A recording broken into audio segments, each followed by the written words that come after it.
믿음의 성장이 멈춘 것 같이 느껴질 때가 있으십니까? 예배를 드려도 감동이 없고 말씀을 들어도 마음이 움직이지 않으며 기도조차 의무처럼 느껴질 때가 있죠. 하지만 그런 순간은 신앙이 끝난 게 아니라 하나님께서 우리 믿음의 뿌리를 더 깊이 내리게 하시는 과정입니다.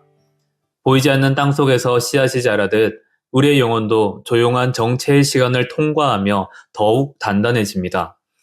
하나님은 우리가 멈춘 것처럼 느껴질 때조차 여전히 일하고 계시며 그 침묵 속에서 우리를 새롭게 빚고 계십니다. 아래의 6가지 상황을 점검하며 다시 한번 굳건히 설 수 있기를 바랍니다. 첫 번째, 말씀을 들어도 마음이 움직이지 않을 때. 이것은 단순히 감정이 식은 것이 아니라 말씀이 내 영혼에 스며드는 통로가 막힌 상태라 볼 수 있습니다. 예전에는 한 구절 한 구절이 생명처럼 느껴졌는데 어느 순간부터 말씀을 들을 때 분석하거나 비교하면서 나만의 해석으로 왜곡하는 것이 문제가 됩니다. 이때는 말씀 자체가 문제가 아니라 내 마음이 이미 세상의 소리로 너무 꽉 차 있어서 하나님의 음성이 들어올 여백이 없어진 것입니다. 이럴 때 필요한 것은 말씀을 더 많이 읽자보다는 말씀을 다시 들을 수 있는 마음의 상태를 회복하는 것입니다. 그래서 말씀을 묵상하기 전에, 설교를 듣기 전에, 예배를 드리기 전에 주님, 제 마음의 귀를 열어주소서라고 짧게라도 기도하는 습관을 들여보십시오. 하나님은 우리가 말씀을 공부하는 사람보다 말씀 앞에 무릎 꿇는 사람이 되길 원하십니다. 히브리서 4장에 하나님의 말씀은 살아있고 활력이 있어 좌우에 날선 어떤 검보다도 예리하여 혼과 영과 및 관절과 골수를 찔러 쪼개기까지 하며 또 마음의 생각과 뜻을 판단하나니. 아멘. 두 번째는 기도가 의무처럼 느껴질 때입니다. 기도가 해야 하는 일로 바뀌면 그건 이미 관계의 온기가 식은 신호입니다. 처음 믿을 때는 기도할 때마다 눈물이 나고 하나님과 대화하는 것이 설레었는데 시간이 지나면서 점점 정해진 시간과 정해진 형식으로만 하게 된다면 그것은 부담이 되기 시작합니다.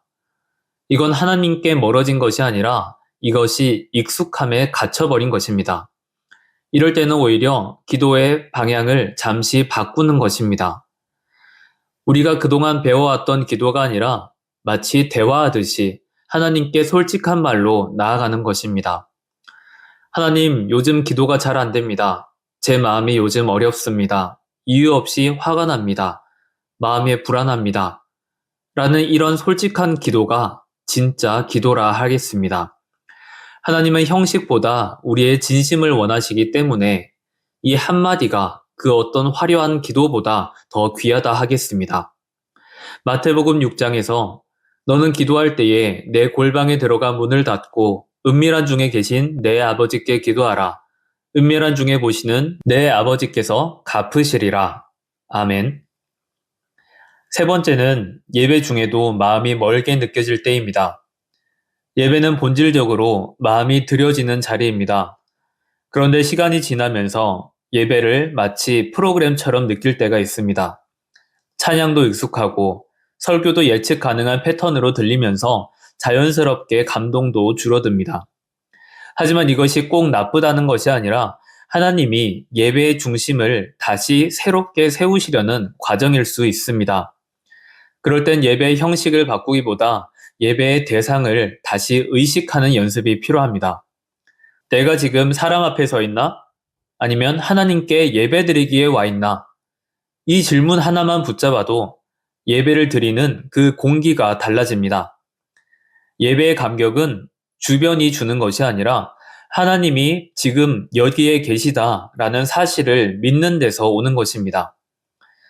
그래서 요한복음 4장에서는 하나님은 영이시니 예배하는 자가 영과 진리로 예배할지니라 라고 기록하고 있습니다. 지금 내가 사람 앞에 서 있는지 하나님 앞에 서 있는지를 다시 한번 점검해 보기를 원합니다. 네 번째는 하나님보다 상황이나 지금 내 자신이 더 크게 느껴질 때입니다. 이것은 믿음이 약해졌다기보다는 현실이 너무 가까이 다가와서 하나님이 작게 보이는 착시 현상입니다. 지금 내 눈앞에 닥쳐있는 이 문제는 크고 즉각적이지만 하나님의 일하심은 때로는 느리고 보이지 않는다고 느껴지기 때문입니다. 그래서 우리는 하나님보다 현실을 더 의식하게 되고 믿음보다 계산이 앞서게 되죠.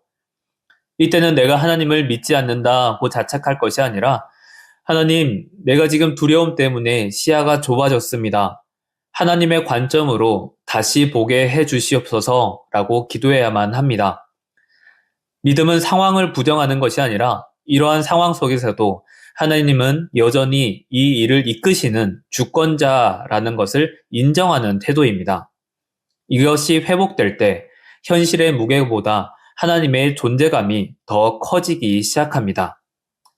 이사야 26장에 주께서 심지가 견고한 자를 평강하고 평강하도록 지키시리니 이는 그가 주를 신뢰함이니이다. 아멘. 다섯 번째로 다른 사람의 신앙이 부럽거나 비교될 때입니다. 이건 열등감처럼 보이지만 실제로는 하나님과의 친밀감이 조금 소원해졌기 때문입니다. 다른 사람의 신앙이 눈에 들어온다는 것은 내 마음이 하나님보다 사람의 기준으로 향하고 있다는 것일지도 모릅니다. 하나님은 우리 각자에게 서로 다른 속도로, 다른 방식으로, 다른 달란트를 주셨는데 우린 그것을 잊고 나는 왜 아직 이 수준이지 하며 스스로를 깎아내리게 됩니다. 이럴 때는 비교 대신 감사를 훈련해야 합니다. 하나님, 제 안에서도 조용히 일하시는 주님을 믿습니다. 나를 향한 주님의 계획을 믿습니다. 라는 이 고백을 반복한다면 남의 신앙이 부러운 것이 아니라 남의 신앙과 나를 비교하며 나를 깎아내리는 것이 아니라 내 안에 하나님의 손길이 다시 보이기 시작합니다. 비교는 시선을 밖으로 돌리지만 감사는 하나님께 다시 돌려놓습니다. 요한복음 21장에 예수께서 이르시되 내가 올 때까지 그를 머물게 하고자 할지라도 내게 무슨 상관이냐? 너는 나를 따르라 하시더라. 아멘. 여섯 번째로 죄에 대한 민감함이 줄어들 때입니다. 이건 영적으로 아주 중요한 경고등입니다. 죄에 둔감해진다는 것은 하나님의 임재를 더 이상 느끼지 못한다는 뜻이기도 합니다. 예전에는 사소한 말 한마디에도 마음이 찔렸고 내가 죄인이라는 그 말씀에 죄를 회개하였지만 요즘은 이 정도야 괜찮겠지 하며 지나칠 때가 있습니다. 그건 하나님과의 거리감이 조금 벌어진 상태입니다.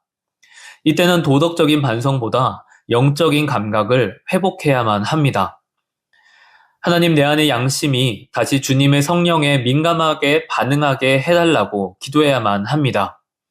이 기도를 하며 지난날의 과오를 조용히 회개하면 하나님께서는 분명히 다시 말씀해 주실 것입니다.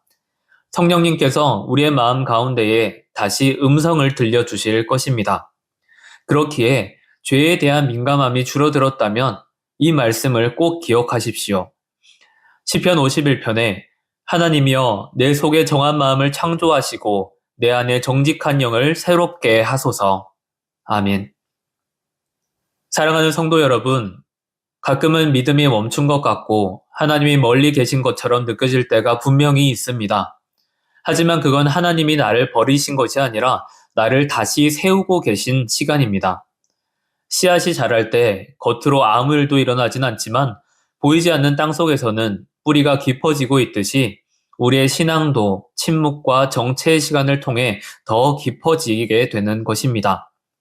말씀이 들리지 않고 기도가 막히고 감동이 사라질 때 그것은 끝이 아니라 다시 하나님께 집중하라 라는 예수님의 초대입니다. 하나님의 배려가 하나님의 초대장이 우리에게 더 깊은 은혜의 시간으로 다가올 수 있기를 소망합니다.